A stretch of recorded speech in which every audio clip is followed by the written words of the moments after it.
Todo mundo tá dentro aí?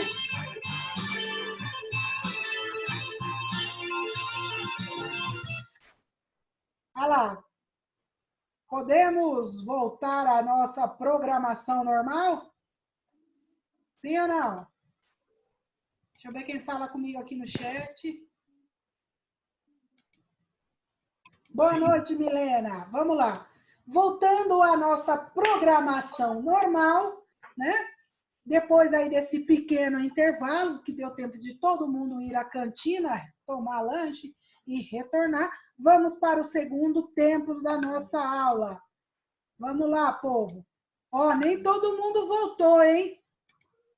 O meu quórum estava maior lá, hein? Pode ir no grupo de vocês e falar para esse povo vir para o segundo tempo, porque agora vai ser a hora da música, né? Escolha a sua música, o nosso encerramento e tudo mais, tá bom, pessoal? Tá?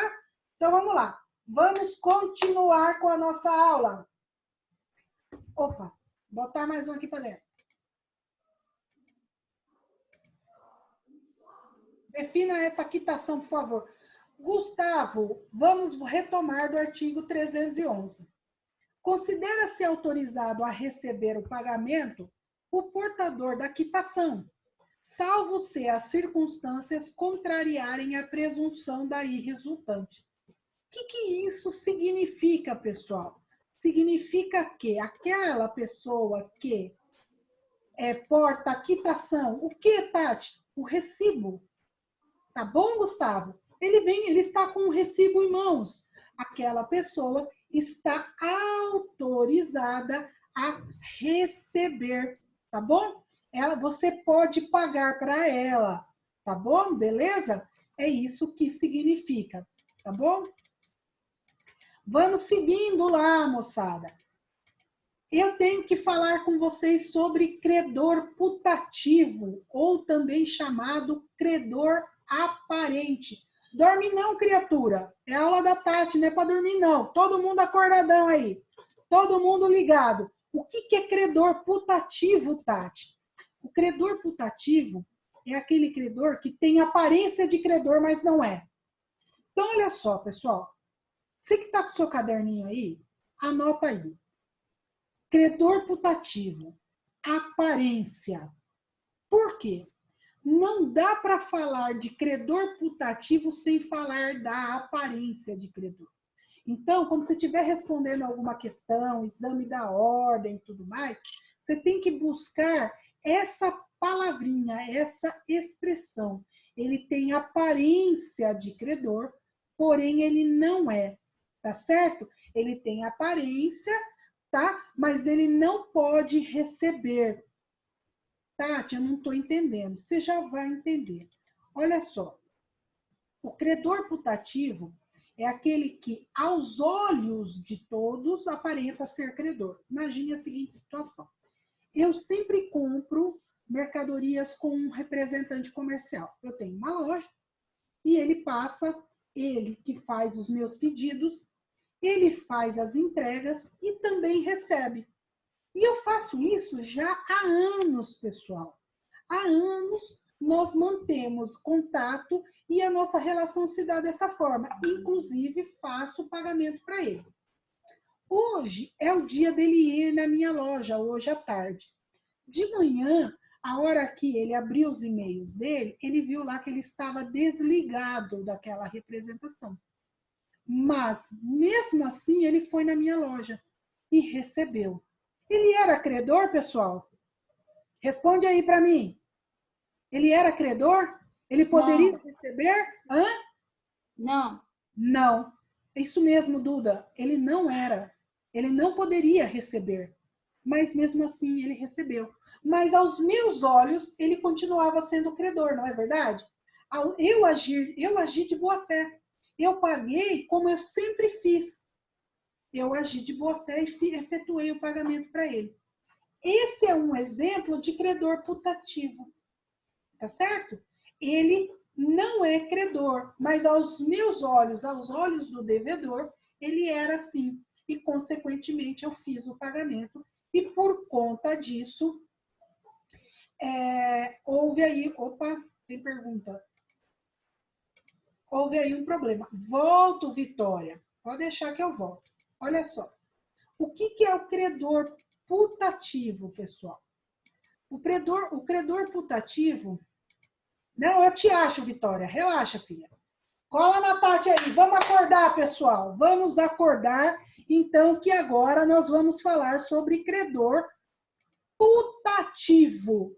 Quem é o credor putativo? O credor putativo é aquele que tem aparência.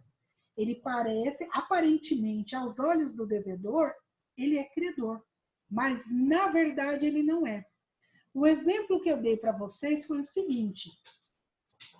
Eu, há 10 anos, tenho uma loja de roupas infantis.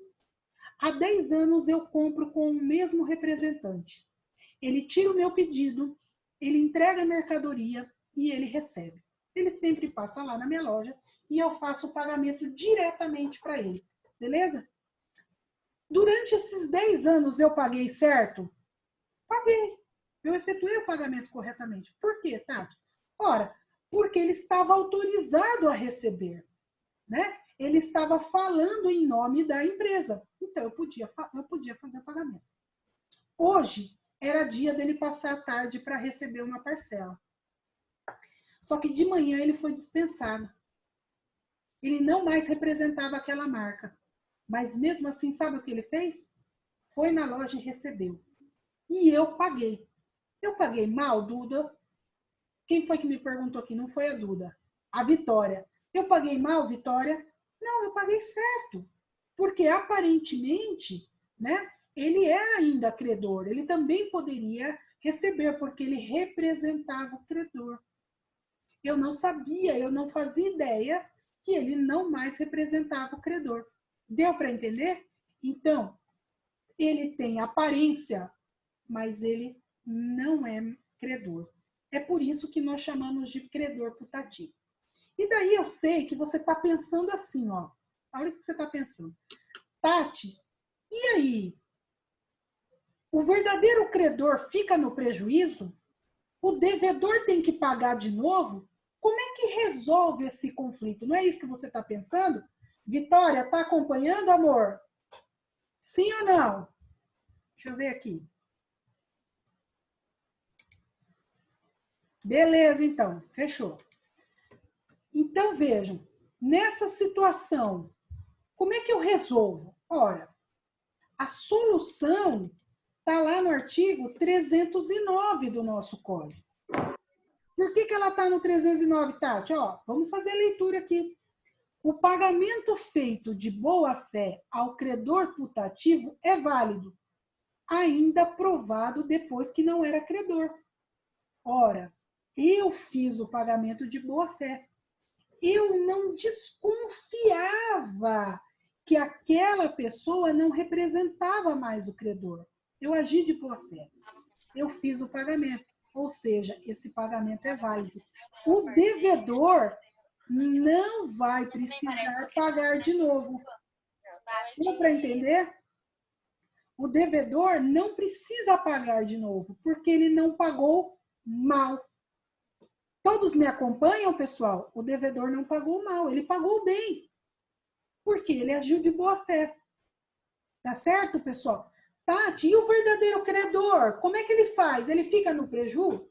Não, ele vai ter que ir atrás desse credor putativo, né? Esse credor que só tinha aparência, mas não era, ele vai ter que ir atrás desse indivíduo para tentar receber. Deu para entender, pessoal? Sim, professora. Oi. Mesmo que você não tenha o recibo que você pagou para esse representante, ex-representante, você não precisa pagar de novo? Amor, fala de novo. Desculpa, porque eu fui tentar prestar atenção na sua pergunta e ler o chat. Aí já me embananei. Pergunta de novo, por favor. Oi, Wesley. Professora, mesmo que você não tenha um recibo que você pagou para esse ex-representante, você não precisa pagar novamente? Não, você tem que ter comprovante que fez o pagamento. Tá? Você tem que ter. Você tem que comprovar que pagou. Se não, você pagou mal. Se você não tem, ó, pessoal, Moçada, é assim, ó, já, nas próximas aulas, nós vamos estudar formas especiais de extinção das obrigações. Uma delas é consignação e pagamento. É bem isso que o Wesley está falando para mim. Ô, Tati, se você pagar e não tiver recibo, ó, se você for pagar e o credor se negar a dar recibo, sabe o que você tem que fazer? Não pagar. E consignar. A gente faz consignação e pagamento, mas não paga direto para o devedor. Porque, pessoal, o recibo, a quitação é direito do devedor. Olha que coisa mais linda, hein? Você falar domingo no almoço, mamãe chora, hein? A sua mãe vai até chorar. Fala, minha filha, você é o meu orgulho. Viu, Wesley? Vai falar assim, menino, meu menino. Esse menino é o futuro do Brasil. Olha só, escuta. Não deu recibo, não faz o pagamento. O recibo é direito, ó, escuta lá. O recibo é direito do devedor. Se não derem recibo, não faça o pagamento e faça aí a consignação, tá? Beleza, pessoal? Moçada, esse material é um material feito para vocês. Eu não fiz slide, eu fiz resumo, tá?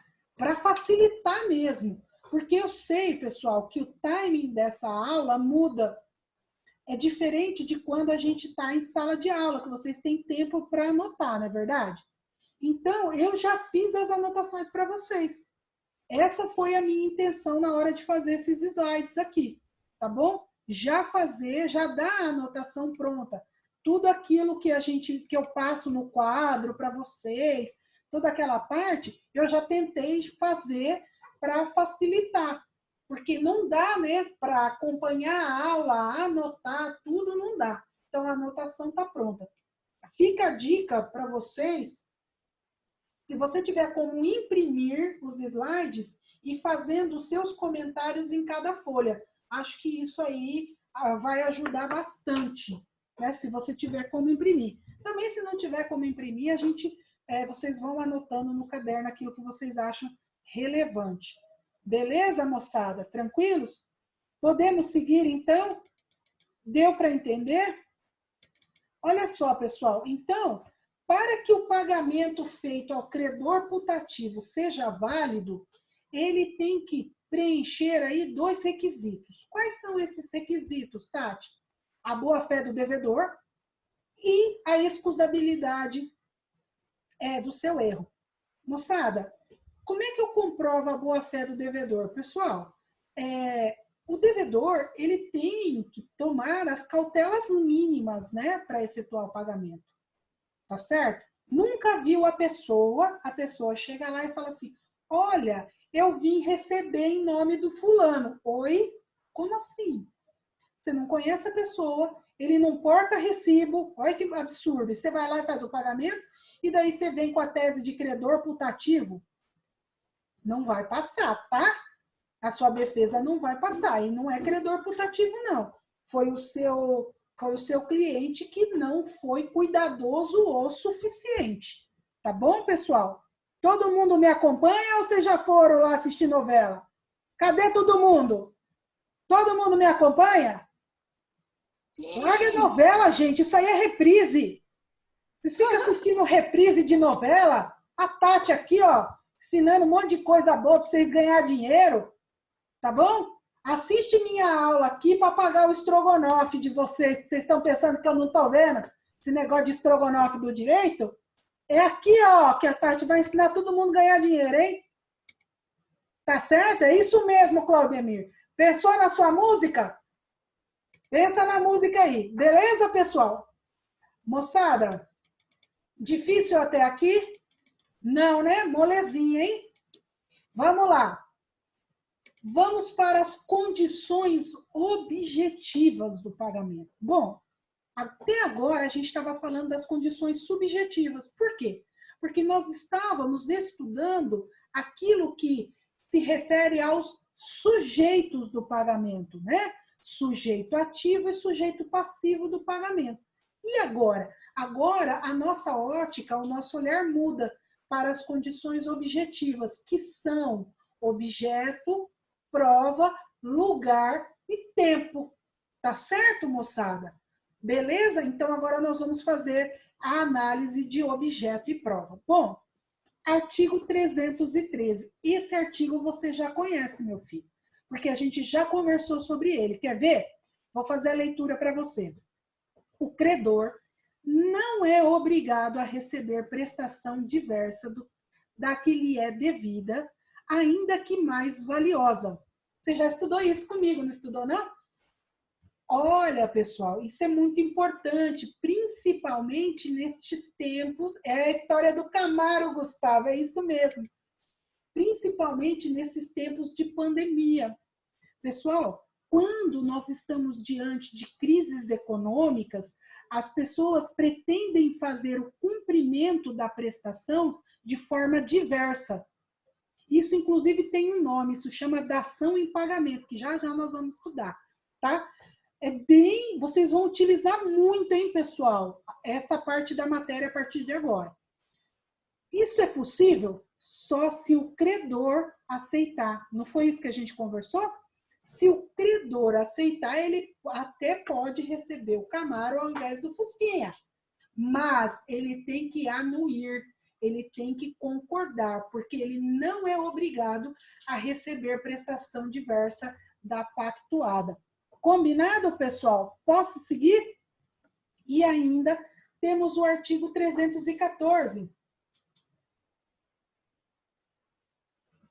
O que diz o artigo 314? Deixa eu ver aqui o chat. Então, tá, vamos lá. O artigo 314 diz assim: ainda que a obrigação tenha por objeto prestação divisível, não pode o credor ser obrigado a receber, nem o devedor a pagar por partes, se assim não se ajustou. É aquele negócio, o combinado foi para pagar de uma única vez, e daí você pede para pagar por partes. Você é obrigado a aceitar, credor? Não. Tá certo? Você não é obrigado. Você pode exigir o cumprimento integral da prestação. Por quê? Porque foi assim que foi convencionado, né? Foi assim que foi estipulado pelas partes. Beleza? Dá para entender por que esses dois artigos vão ser muito utilizados a partir de agora? Porque nós estamos em crise, pessoal.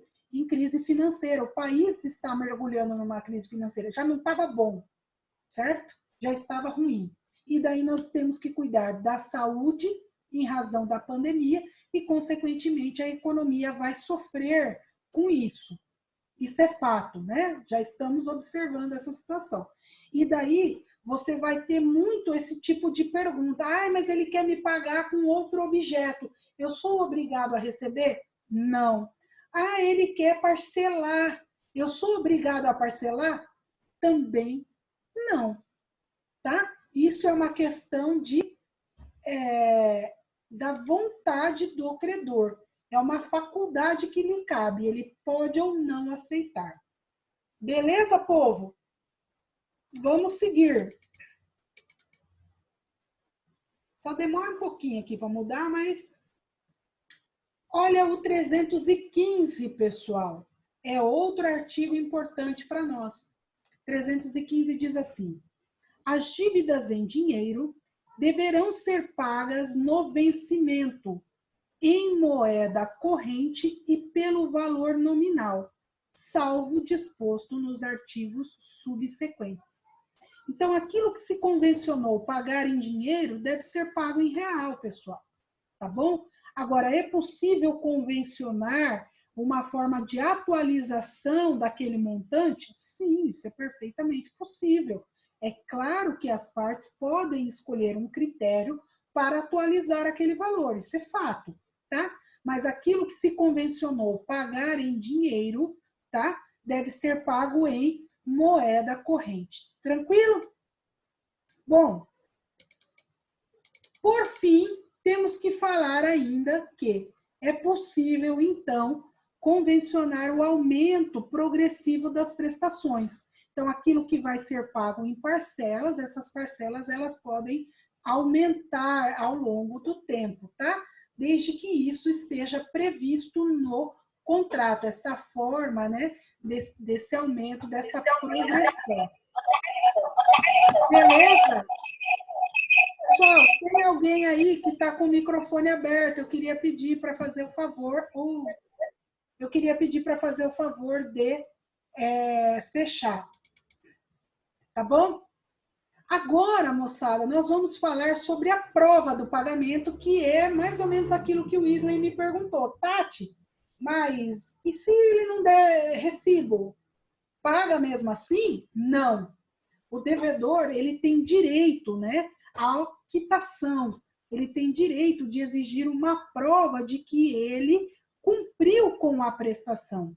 E é justamente essa quitação que é um meio de prova que o pagamento se efetivou.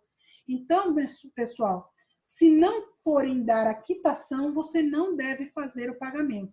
Se não for concedida a quitação, esse pagamento não deve ser realizado. Ok? Como é que eu faço, né, essa quitação? Como é que eu elaboro essa quitação?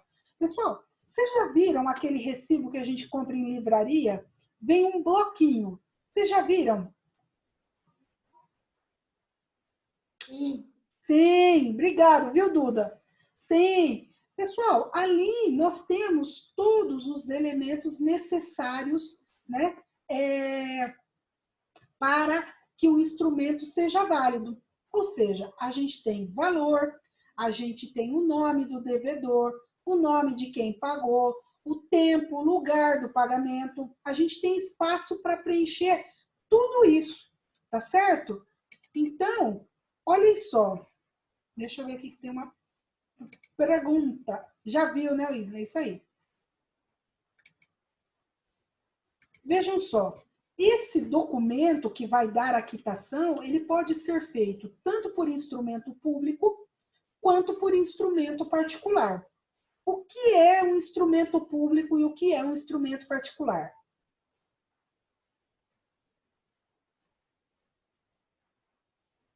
Oi! Cadê vocês? Foram assistir a novela, a reprise da novela. O que é um instrumento público e um instrumento particular, pessoal? Eu não sei. Não, vamos lá, então. O instrumento público é aquele que é feito em cartório, tá? Beleza? E o instrumento particular é aquele que você faz na tua casa, no seu escritório, tá bom? Por quê? Porque o instrumento público, né, feito no cartório, ele tem o quê? Fé pública, ele é diferente, tá certo? Professor, esse do cartório seria como uma venda de um carro? Aquele comunicado que faz no cartório? Pode ser qualquer, olha, pode ser inclusive um contrato que você faça e coloque lá na uma das cláusulas dizendo que está dando total e restrita quitação, tá? A quantia que consta no contrato. O fato dele ser feito lá no cartório é que confere ele ser pública. Então, se esse documento que você citou, ele é feito no cartório, confere, é um instrumento público, beleza, André? Beleza, obrigado. Só que prestem atenção, né? O credor, ele deve assinar, ou o seu representante deve assinar esse documento, tá bom, pessoal? E daí, ainda nesse slide, eu coloco para vocês que, né, o pagamento, quando vai ser feito o pagamento, né, o devedor, ele tem direito a receber essa quitação. Então, se o credor ele não der a quitação, se ele se negar a dar a quitação, o devedor ele tem o direito de reter a coisa, de reter o bem, tá certo? E depositá-la em juízo, através do quê? De uma ação de consignação em pagamento, que é um procedimento especial que vocês vão estudar lá dentro do processo civil. Mas a parte do direito material eu ensino para vocês nas próximas aulas. Beleza? Então, olha só. Negou me dar o recibo. Eu não efetuo o pagamento. Eu retenho a coisa. Por que reter a coisa? Porque o pagamento, o objeto pode ser dinheiro, pode ser entregar um bem. Não se esqueçam disso, tá certo? Eu não efetuo o pagamento e daí consigno em juízo através de uma ação chamada ação de consignação e pagamento. Tranquilos, pessoal? Posso seguir? Sim. Tá muito rápido? Sim? Tá Não, muito tá legal. rápido? Tá dando para entender, moçada? Vamos lá, tá dando para entender? Sim. Ah, Tá? Todo mundo, até quem está assistindo novela, tá conseguindo entender? sim. Tranquilo. Então tá bom. Vamos lá. Nós temos aqui que para a quitação, para que a quitação seja válida, nós temos que ter no instrumento, né, público ou particular, nós temos que ter alguns elementos. Aonde estão esses elementos? No artigo 320, tá? Então, olha só, vamos lá, vamos falar. Artigo 320, a quitação que sempre poderá ser dada por instrumento particular, designará o valor, a espécie da dívida quitada, o nome do devedor ou quem por este pagou, o tempo e o lugar do pagamento, com a assinatura do credor ou do seu representante. Se você for pegar aquele recibinho, tem espaço para a gente preencher tudo isso. Tá bom? Beleza, pessoal? Tá? O parágrafo único diz assim: ainda sem os requisitos estabelecidos neste artigo, valerá a quitação se de seus termos ou das circunstâncias resultar haver sido paga a dívida. Querem um exemplo? Uma nota promissória, por exemplo. O que a gente faz quando a nota promissória é paga? A gente devolve a nota promissória, não é verdade? Você vai lá e devolve a nota promissória, inutiliza aquela nota promissória. Ou seja, de uma outra forma, vai ser dada a quitação. Pessoal, eu tenho mais 10 minutos de aula com vocês, tá bom? Tá certo? Só para que vocês saibam e me avisem também, porque daí eu empolgo e toro o pau e a hora que eu vejo a aula cai sem eu dar tchau para vocês. Tá certo? Olha lá. Opa, quem chegou aqui para falar? No chat. Tá, Gustavo, é assim. Vocês estão tendo direito empresarial, né? Mas vocês ainda não começaram a conversar sobre títulos de crédito. A nota promissória é um título de crédito. Você já deve ter visto uma. Beleza? Deixa eu ver aqui quem mais fala comigo. Tá. Quando você vai efetuar o pagamento da nota promissória é uma promessa de pagamento. Quando você efetua o pagamento, aquele que detém a nota promissória, ele te devolve aquele título. Ou seja, ele não chegou a elaborar um recibo para você, mas você tem a prova do pagamento. Por quê? Porque ele te devolveu aquele título e por aquela dívida ele não pode te cobrar mais. Deu para entender agora, Gustavo? Sim? Restante da turma me entendeu? Sim, tranquilo. Sim, professor. Tranquilo, de boa. Obrigado, moçada. Beleza, Bianca? Então, olha só, eu trago aqui para vocês os elementos, né, os requisitos legais da quitação.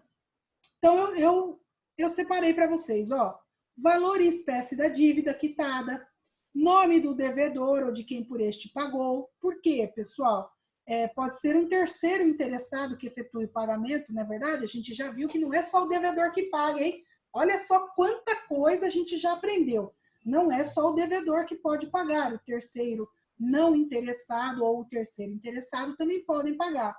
O tempo do pagamento é a data, pessoal, tá? O dia, o mês, o ano que foi pago, o lugar do pagamento e também a assinatura do credor, ou seja, ou do seu representante, né? Ele tem que assinar, porque senão não tem validade, né? Ele tem que efetuar aí, ele tem que apor a sua assinatura.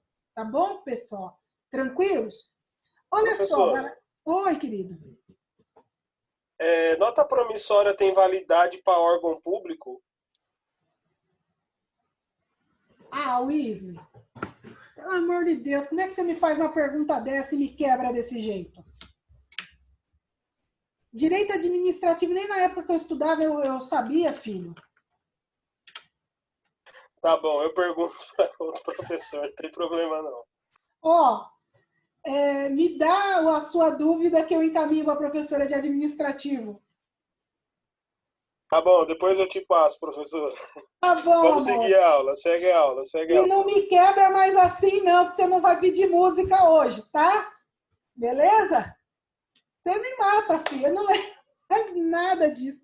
Misericórdia. Não faz isso. Eu também te amo, tá? Mas não faz isso comigo, eu não lembro mais nada, nada de direito administrativo. Eu não sei como é que funciona esse troço, mas não. Pessoal, então vamos finalizar a nossa aula aí. Quem vai pedir música já vai pensando aí para digitar a música que quer para mim. Olha só, pessoal. Então, nós temos aí hipóteses, né? De presunção do pagamento. Essa hipótese da nota promissória seria uma delas, né? Você devolve a nota promissória, presume-se que foi paga, tá certo, pessoal? E aí, eu ainda tenho que esclarecer um aspecto com vocês, né? Quando nós efetuamos pagamentos em cotas periódicas, o que é isso mesmo, gente? Prestação, né? Parcela. Todo mês você vai lá e faz o pagamento, tá certo? A quitação da última, ela até que provem o contrário, estabelece, né, a presunção de estarem quitadas as anteriores. Por isso,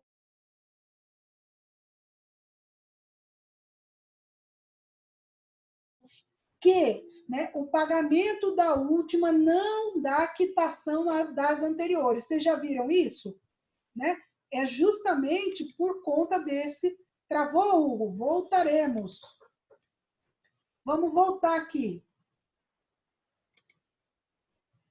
Não, eu volto. Esse finalzinho aqui eu volto. O pagamento da última cota, né, pressupõe a quitação das anteriores. Então, eu paguei esse mês, né, a minha parcela desse mês, pressupõe que a do mês passado esteja quitada. Mas, né, isso pode sim ser provado em contrário. Inclusive, em algumas parcelas, já vem escrito isso, né? Que o pagamento daquela parcela não dá quitação às parcelas anteriores. Isso é bastante comum, pessoal, tá? Isso é bastante corriqueiro, vocês já devem ter observado isso. Tranquilos, meus amores? Hã? Sim ou não? Sim. Tranquilo. Sim. Sim. Como é que nós fomos hoje? Quem vai pedir música? Já pede aí para eu poder achar a música. Como é que foi a aula hoje?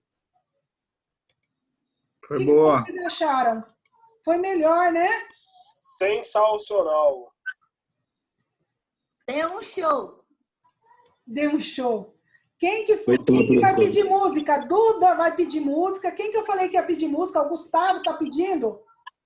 Pessoal, eu achei que a aula passada ficou um pouquinho truncada a aula, porque teve gente que precisou entrar, né?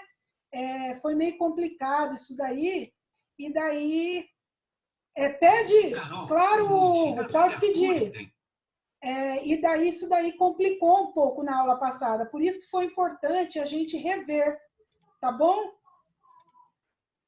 A gente rever a matéria. Ó, é essa música, Gustavo, que você pediu? Vamos, Isley. Qual que é a sua música, meu filho? Vai, Hugo. Vai acabar a nossa aula. Isso aí, Gustavo. Cadê a Maria Eduarda com a sua música?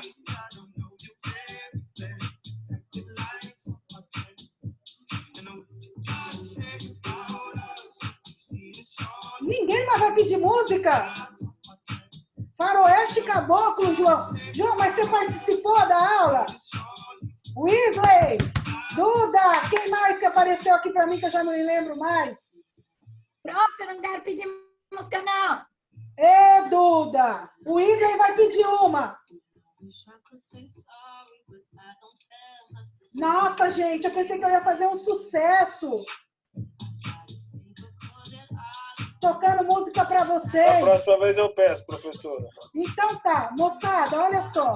Qualquer dúvida de vocês, encaminhem, a gente tira na próxima aula. Eu não vou seguir com a matéria se vocês não entenderam. Tá certo, pessoal? Isso daí é uma coisa que vocês têm que ficar cientes. Acabou, pessoal! Acabou. Menos um dia.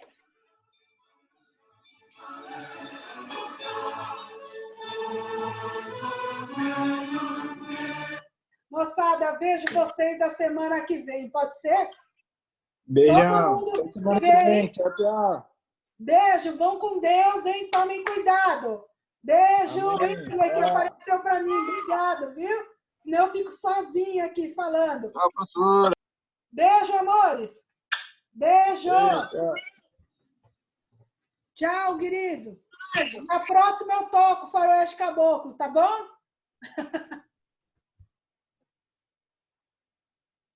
Vou encerrar, já está acabando aqui. Beijo.